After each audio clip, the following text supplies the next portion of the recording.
Prefektura e Korçës ka dhënë përgjegjësime lidhur me situatën në zonat e prekura nga moti i keq dhe rreshtet e vazhdueshme të shiut. Sipas informacioneve në ambientet e prokurorisë së Korçës ka patur prezencë uji në bodrum dhe në arkiv. Ekipet përkatëse vijuan punën gjatë natës për thithjen e ujit dhe situata është e stabilizuar. Në bashkinë e Maliqit janë evakuuar disa banorë, ndërsa raportohet për bagti të mbytura. Gjithashtu bëhet me dije se në disa obore banesash ka prezencë uji. Në bashkinë Pustet ka rrezik dalje të projit në rrugën kombëtare Dogan Goric e Vogël, ndërsa në aksin Zvezd Goric ka prezencë inertesh të sjella nga rreshtet. Në bashkinë e Devollit raportohet gjithashtu për problematika të shumta, si dalje të projit nga shtrati dhe rrëshqitje dherash.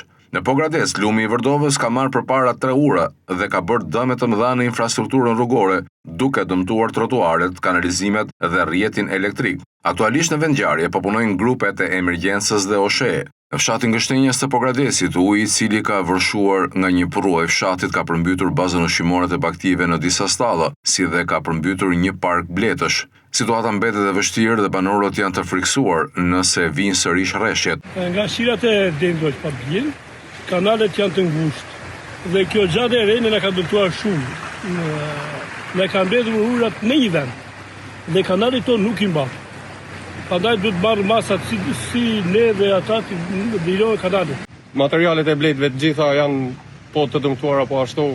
Kjo është hera e 5 faktikisht që përmbytemi dhe asnjë lloj ndihme nga shteti, madje kemi bërë edhe disa kërkesa 2015 dhe asnjë gjë. Ndërsa në fshatin Sovjan, gjatë orëve të para të mëngjesit uji ka depërtuar në 10 banesa. Dëme po ashtu ka pasur në Zajret dhe Gjën e Gjallë. Sipas banorëve, uji ka hyrë në oborret dhe katet e para të shtëpive dhe ata janë detyruar të dalin jashtë prej orës 3 të mëngjesit, ndërsa është dashur ndërhyrje e zjarfikësve për të normalizuar situatën.